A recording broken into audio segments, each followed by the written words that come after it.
Good afternoon, everyone. Myself Suraj Yadav. My topic is using operation and statement in PHP. So, covering following topics: if else is if statement, switching statement, for loop, while loop, do while loop. ठीक है? आगे if statement. If statement, ठीक है? If statement execute some code. If one condition is true. If statement जब condition आएगा उसके अंदर, तो अगर उसको फॉलो कर लेना, तभी उसके अंदर एग्जीक्यूट कर पाएंगे कोड को। अगर फॉलो नहीं कर रहा, तो एल्स में चला जाएगा, ठीक है? If else statement execute some code if the condition is true and another code if the that condition is false, ठीक है? गलत रहा तो एल्स वाले में चला जाएगा, ठीक रहा एल्स इफ वाले में सही रहा तो इफ वाले में एग्जीक्यूट करेगा कोड जो भी रहेगा, ठीक है? बचा if else and if else statement different same वही है। एग्जांपल देखते हैं, ठीक है? PHP है, डेट एक वेरिएबल की तरह से ट्रीट करते हैं। अब ये देखो फ्राइडे डेट में अगर वेरिएबल में इफ के अंदर एक कंडीशन, इसके अंदर जो होता है कंडीशन है, ठीक है? तो डेट के अंदर एक फ्राइडे का कंडीशन डाल दिया। दूसरा का इसको ये जानते हो इसलिए होता है प्रिंट, एक तरह से जो सी प्रोग्रामिंग में प्रिंट करते हैं ना, उसके लिए इसको रखा गया है जो, ठीक है? ये मान लो लिख दिया, ठीक है? इफ एल्स के अंदर इसके बाद आने का ये है, इसके डायरेक्ट ये भी लिख सकते हैं, एल्स का भी स्टेटमेंट है। इसका लाने का मेन पर्पस ये है कि अगर इफ वाला स्टेटमेंट गलत हुआ और तो इसको चेक करेगा, इसमें अगर गलत रहा तो एल्स बन जाएगा। इसको अगर ये इफ वाले स्टेटमेंट में अगर गलत रहा तो और इसमें सही है तो इसको एग्जीक्यूट करके फिर इसमें नहीं जाएगा, ठीक है? मतलब एल्स वाले पार्ट में नहीं जाएगा अगर ये वाला स्टेटमेंट सही रहा तो, ठीक है?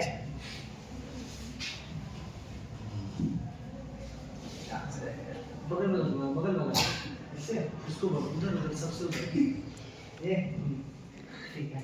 आगे आते हैं, आउटपुट देख लो। जैसे इसमें डेट को एक वेरिएबल को डी दिया है, ठीक है ना? तो इसमें खोजेगा डी से किस नाम में है, तो इसमें जो डेट है फ्राइडे है, तो ये वाला तुम्हारा स्टेटमेंट गलत हो गया, ठीक है? अब एल्स एफ में आएगा संडे है, डी है नहीं इसमें, ये भी गलत है, तो सीधे डायरेक्ट एल्स वाले पार्ट को एग्जीक्यूट कर देगा, मतलब हैव ए नाइस डे। ये दोनों स्टेटमेंट गलत है। इसी तरह एक एग्जांपल को देखेंगे हम लोग कि PHP है, यहाँ वेरिएबल ये जानते हो क्या है? एनीवन्स डॉलर साइन, ठीक है? ये डॉलर साइन वेरिएबल को डिफाइन करने के लिए, डॉलर को डिफाइन करने के लिए दिया जाता है, ठीक है? ये डिटेल हो गया, ठीक है?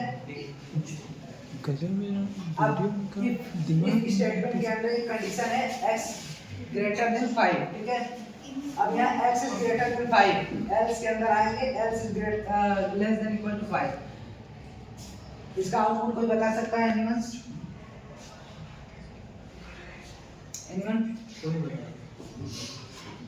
इसका ये प्रिंट करेगा x ग्रेटर देन 5, क्योंकि इस स्टेटमेंट को फॉलो कर रहा है, एल्स में नहीं आएगा, ठीक है? अब दूसरा एग्जांपल देखेंगे, x इज इक्वल टू 5, ठीक है? या x ग्रेटर देन 10 है, ये स्टेटमेंट क्या है? रॉन्ग है, इसमें नहीं जाएगा। इफ एल्स इफ वाले स्टेटमेंट में आएगा।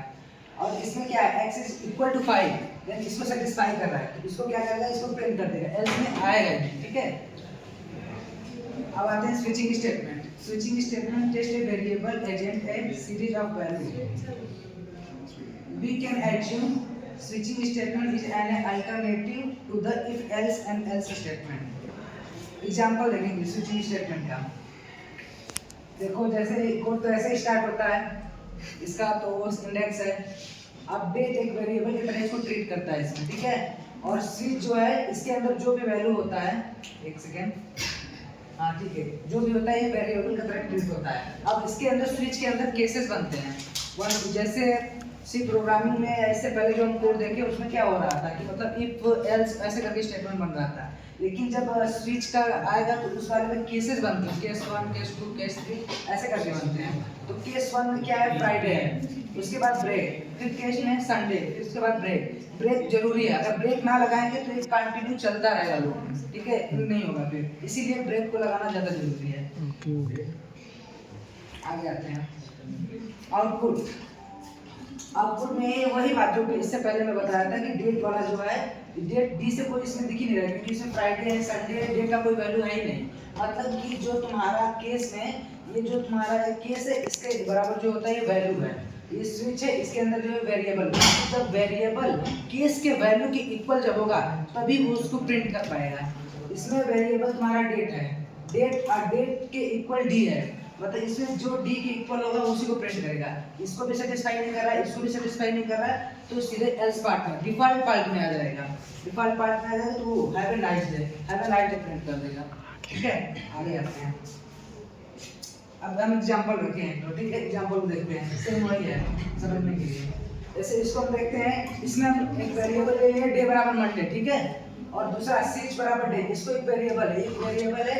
अब इसको देखेंगे कि डे वेरिएबल की वैल्यू किसमें मंडे को सेटिस्फाई कर रहा है, तो केस 1 में आएगा तो देखेंगे पहले मिल गया हमको मंडे, ठीक है, तो ये क्या करेगा टुडे इज मंडे, ये इसको डायरेक्ट प्रिंट कर देगा, फिर इस इधर आने की कोई जरूरत ही नहीं, इधर आएगा ही नहीं। फिर वो अगर इसको फॉलो नहीं करता है तो फिर केस 2 को चेक करता है, अगर इसको भी फॉलो नहीं करता तो केस 3 को चेक करता है, अगर इसको फॉलो नहीं करता तो फिर डिफॉल्ट वैल्यू में आता है। और ये पहले वाला में सेटिस्फाई कर रहा है इसलिए इसको प्रिंट कर देगा टुडे इज मंडे। अब इसका आउटपुट देख लेते हैं, यही होगा आउटपुट, ठीक है, अभी है नहीं मेरे पास आउटपुट।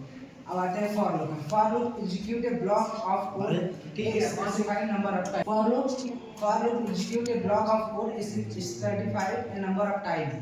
बेसिक सिंटेक्स देख सकते हैं आप, फॉर है, इसके लिए इसको वो कर सकते हैं, यहाँ से स्टार्टिंग होती है और ये टेस्ट काउंटर है, इंक्रीमेंट डिक्रीमेंट यहाँ पर किया जाता है, मतलब कितना बढ़ाना है कितना घटाना है वो कर सकते हैं, वो टू बी एग्जीक्यूटेड। ठीक है, आगे आते हैं। एग्जांपल आप देख सकते हैं, जैसे कि फॉर है x इक्वल टू 0 कर दीजिए, आप इसका मतलब समझ सकते हैं ना कि ये मतलब वेरिएबल को डिफाइन करने के लिए बार बार यूज किया जा रहा है। और x less than equal to 10 है, x प्लस प्लस मतलब x 1 प्लस कर रहा है, इंक्रीमेंट कर रहा है, इसको बढ़ा रहा है, द नंबर इज, इसको प्रिंट करके दे सकता है क्या, पहले 0 1 2 3 4 10 तक प्रिंट करेगा जिस हिसाब से कोड है। ठीक है, आप देख सकते हैं 0 से लेकर 10 तक तो इसको प्रिंट कर दिया, ये इसका आउटपुट होगा। नेक्स्ट आते हैं, अब एक एग्जांपल देखते हैं फॉर लूप के लिए। फॉर लूप है जैसे i बराबर 1 रख लिया, ठीक है, उसके बाद i less than equal to 5, then i plus plus, ठीक है, इसके लिए अब ये क्या बोले बताया था कि प्रिंट करने के लिए यूज किया जाता है, देन i, अब इसको अगर प्रिंट करेंगे तो इसका आउटपुट आएगा 1 2 3 4 5 आई टू 5 तक, क्योंकि ये लूप के अंदर है, फॉर लूप के अंदर है, जब तक ये सेटिस्फाई करेगा तब तक ये लूप चलेगा, जब ये सेटिस्फाई नहीं करेगा तो फिर ये बाहर निकल जाएगा लूप से। देन आगे जाते हैं, while loop execute a block of code as long as the specified condition is true। Basic syntax आप देख सकते हैं, while है, while के अंदर हम जो भी रखते हैं कंडीशन रखते हैं, ठीक है, अगर वो कंडीशन ट्रू है, फुलफिल कर रहा है तभी उसके अंदर एग्जीक्यूट करेगा। ठीक है, आगे देखते हैं, एग्जांपल देखते हैं इसका while loop का। एक वेरिएबल डिफाइन कर रहा है, वेरिएबल के लिए x बराबर 1 y x is less than equal to 5 then the number is इतना। ठीक है, ये दिया का मतलब तो आप लोग जानते हैं HTML में लाइन को आगे बढ़ाने के लिए किया जाता है। ठीक है, ये क्या करेगा, इसमें भी वही सेम है, नंबर 1 to 5 1 2 3 4 5 तक क्या करेगा, कर देगा एग्जीक्यूट। ठीक है, यहाँ पे एक बात और ध्यान दे सकते हैं आप, यहाँ पे क्या है कि एक लिमिट लगा दी गई है, अगर यहाँ पे लिमिट नहीं लगता तो क्या करता है, फॉर लूप में चलते रहता है, इनफाइनाइट टाइम चलता है, लेकिन यहाँ पे क्या कंडीशन फुलफिल कर रही है इसलिए रुक जाएगा। ठीक है, अब ये आउटपुट देख सकते हैं 1 2 3 4 5। ठीक है, 2 मिनट बाद आगे देखते हैं, एक एग्जांपल और देखते हैं while loop का। जैसे कि i बराबर 1, इसको हम पहले डिफाइन कर देंगे, i बराबर 1 while i less than equal to 10, मतलब i तब तक ये लूप चलेगा जब तक कि i का वैल्यू 10 हो। ठीक है, और यहाँ पर i प्रिंट कर रहा है, i 1 से इंक्रीमेंट कर रहा है, मतलब 1 से बढ़ रहा है, तो फर्स्ट टाइम क्या करेगा, 1 प्रिंट करेगा, फिर 2 प्रिंट करेगा, फिर 3 करेगा, 4 करेगा, ऐसे ही करते करते आपका 10 तक ले जाएगा। ठीक है, ये इसका आउटपुट होगा। do while will argue execute the block of the code once it will be then check the condition and repeat the loop while the specified condition is true। ठीक है, बेसिक सिंटैक्स देख सकते हैं do while loop का। पहले इसमें do while loop का मतलब क्या है, do मतलब पहले क्या होता है, पहले कर सकते हो, पहले एग्जीक्यूट करोगे, चेक नहीं करोगे, do while loop में पहले एग्जीक्यूट करोगे उसके बाद चेक करोगे कि कोड सही है कि नहीं है। इसमें एक खासियत है, वाइल लूप और डू वाइल लूप में अंतर है कि पहले आप उसको क्या करोगे, एग्जीक्यूट करोगे, उसके बाद चेक करोगे।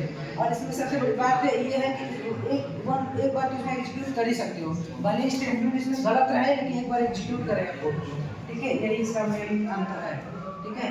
अब एग्जाम्पल देख सकते हो इसका, x बराबर 6 है 2, मतलब क्या करेगा, पहले इसको एग्जीक्यूट करेगा, चेक नहीं करेगा, एग्जीक्यूट करेगा, देन इसको फिर कंडीशन को चेक करेगा, अगर फुलफिल करेगा तो ठीक है रन कर देगा, नहीं करेगा तो फिर एक बार वो एग्जीक्यूट करेगा, ठीक है।